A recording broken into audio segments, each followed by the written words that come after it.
The 3 worst days of my life. Location: Japanese POW camp, Batu Lintang, Kuching, Sarawak. Date: 17th, 18th, 19th June 1944. A true life experience by Reverend Father P.J. DeWitt. I once became a national hero, or better formulated, the hero of the camp, and mind you, by sheer accident. Here is my story. Father Grant, known to many in Sabah and Sarawak, had given some clothes to a British soldier, who was thin as a matchstick, covered with wounds, and clad only in a loincloth, who happened to pass by our priest's camp and begged for some clothes, because he was shivering with fever.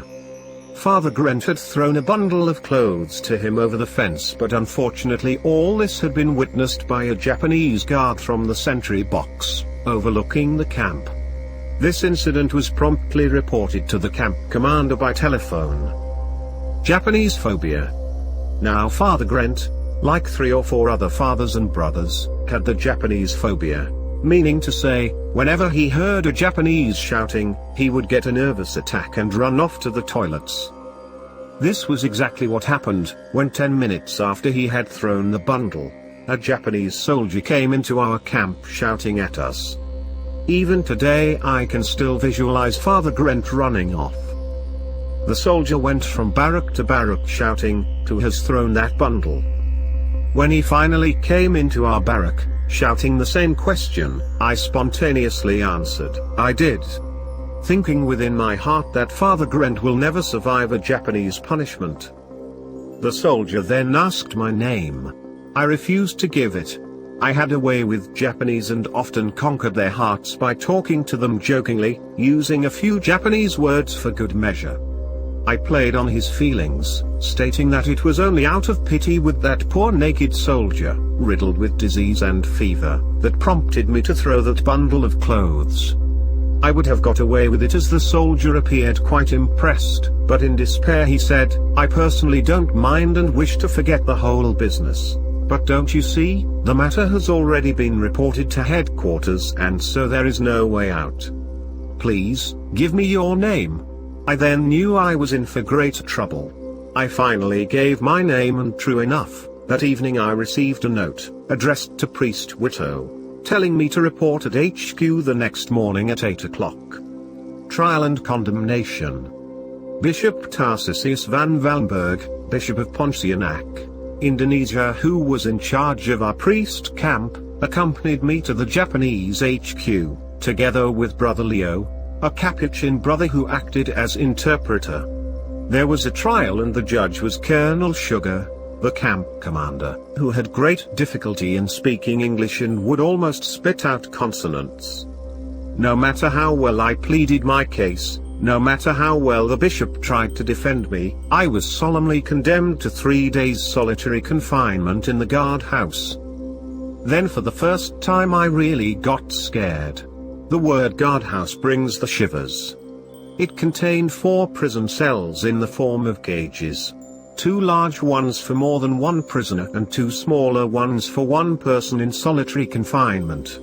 In it prisoners were beaten up, tortured, sometimes even crippled for life. Once a prisoner had committed suicide in one of the cages. That is why I got scared. I was promptly taken to the guardhouse.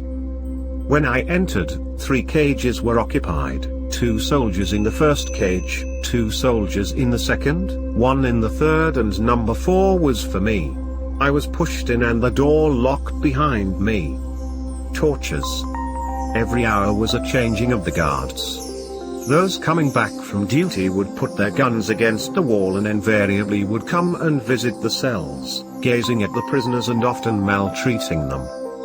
As a foretaste to come, just an hour after my arrival, I was ordered out of my cage and treated to a solid pounding of 10 hard fist blows, which sent my glasses and even my false teeth flying yards away and myself tumbling down several times and twice reeling down the corridor in front of the cages. The aftermath of this trauma stayed with me for nearly a year.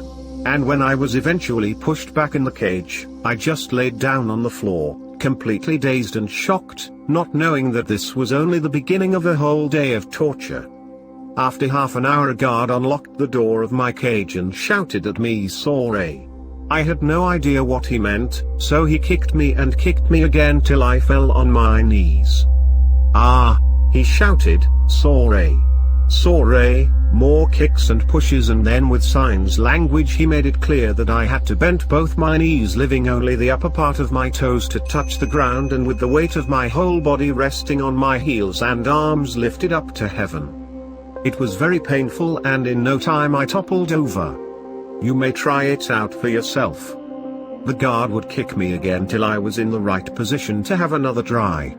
I fell several times, and each time I fell the guard would give me some hearty kicks, and each session would last some 20 minutes. 6 times that day. Namely, each time new guards would come I was ordered to do the sorry stunt. In the end I got quite skillful at it, but it was very tiring and I felt dead beat, and all my little toes were chafed, made sore by friction and red with blood. The punishment stopped in the evening when the camp commander paid us a visit. We had to stand at attention in front of the door of our cage and listen to his speech, which was in broken English. He spoke of his kindness, looking after us even in prison. He concluded, "I shall now give you $3. 3 dozen, I mean 3 doses of berry tablets. Look well after yourselves." This was the only amusing incident that day, and when darkness has set in, I had a chance to whisper a few words with my next door neighbor, through a hole at the bottom of the wall. He was a soldier, called Hale, a Cockney from London and a cat burglar by profession. He had performed some marvelous feat of burglary in camp, once stealing 3 bags of sugar from the Japanese store. Last week he had been caught stealing geese and so was condemned 10 days solitary confinement. He advised me to put some extra stuffing in the seat of my pants, because I would get a lot more kicks next day. And while this was a consoling advice, I quickly fell asleep on the hard floor. I had gone into prison wearing my cassock, and this stood me in good stead during the chilly nights in the cage. The second day started really bad, with my Cockney friend not getting up in time. In our cage we were to get up at 6 a.m. and we were not allowed to lie down nor sit against the wall. We just had to sit up straight, and my poor friend was caught lying on the floor fast asleep. For minutes on end he was really badly beaten up and kicked violently, so bad that he was bleeding. I could manage later on to pass him a bit of cloth through a hole at the bottom of the wall, to tie up his bleeding wounds. Later on in the morning the 2 soldiers in cage were caught talking to each other and both got beaten up cruelly. Everything apparently depended on the mood of the guards returning from duty. Some would invariably find an excuse of working off their bad mood upon the poor prisoners. I was caught sitting too comfortably, and so it became my turn to be mauled. Later on in the day, the camp commander again visited us and again gave a little speech, in which he advised us to take a good bath and that it was essential for us to stretch our legs. However, the guards, not understanding English, never allowed us to take a bath nor stretch our legs. I really felt very filthy, sticky with sweat and very stiff because of lack of movement. This gave me the idea to pretend to have dysentery, and I got away with it. That third day was really horrible, just because of fears and anxiety of what was in store for you. The 2 soldiers in the first cage got terribly beaten up and kicked so badly that at one moment one was flung headlong from one end of the passage to the other, landing in front of my cage. I shall never forget I saw blood oozing out from his body. Japanese guards all wore heavy boots. The incident started with a Japanese returning from guard duty and accusing the 2 soldiers of speaking to each other.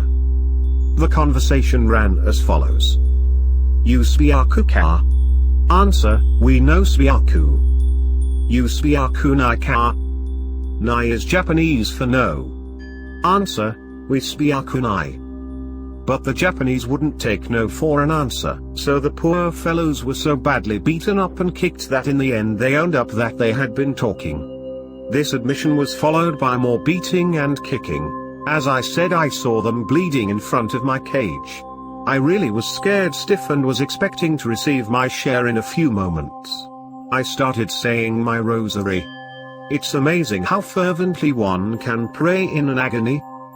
In due course the angry Japanese guard came to my cage and also asked me, "You speak Kuka?" I did not answer. I just held up my rosary and made a sign of the cross with it. That apparently put him off. With a growl of disgust he left and I was spared a beating. A hero's welcome home. The fourth day I was solemnly released. I was escorted to the commander's office at HQ and there I got a parting speech. Priest Witto, I am sorry that you had to be punished. You think you have done a great deed of charity. You have not. You have committed a grave crime against the Japanese Imperial armies. I hope you have learned your lesson. You may go back to your camp now. All this was uttered with the customary spitting of consonants, which made it sound very amusing indeed. And with that I was allowed to return to camp. The bishop had already been informed about my release and I was welcomed at the gate by several priests and brothers, singing heartily for he's a jolly good fellow and offering a bunch of flowers. But since our gate was in full view of the guardhouse, I shouted angrily, "For God's sake go away." I had become so much scared of the Japanese. Then, of course, I reported my experiences to the bishop in charge of the camp, and in every barrack I had to show the wounds on my toes and the bruises on my body, my broken spectacles and broken teeth. Safely back in camp, I could heartily laugh along with all my colleagues, 105 of them who enjoyed my repeating the soiree stunt to them. That whole day scores of priests and brothers were practicing the soiree. The aftermath. The aftermath was terrible. Thanks to the merciless beating up, I had frightful earaches for months, which necessitated my being admitted into the camp hospital. And anybody entering that hospital would inevitably leave it sicker than before, because of a dreadful skin disease you would catch there. In due course I developed scores and scores of nasty boils and blisters, which necessitated drastic measures of nature curing, there being no medicines in camp. Was called the sun cure. I was to lie naked in the sun, after my wounds had been scraped clean with glass. Eventually it was a box of matches, smuggled into the camp by Bishop Buss, then Father Buss, who was the camp's quartermaster and expert smuggler, that cured me of my skin disease. I would scrape off the head of the matches, pound it, mix the sulfur with some oil and apply it to the wounds. All this is easily narrated, but the whole process nearly took a year and was very painful. There was, however, one thing that was very rewarding. No doubt I suffered a great deal and had a lot of pain in that prison cage, but it automatically forced me to pray a greater deal and meditate much more. I would reflect vividly on the sufferings of Jesus during the last night of his life, how he was handed over to the soldiers in the guardhouse and played about, made a fool of and cruelly beaten up, insulted with a crown of thorns.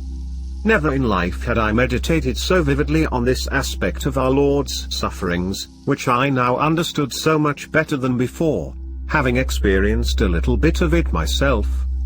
It consoled me a great deal to reflect that I was privileged to walk in my Master's footsteps, even though forced by circumstances, and I offered up all my sufferings to Jesus for the happiness and welfare of our flock we had to leave behind without the consolation of priests and sacraments.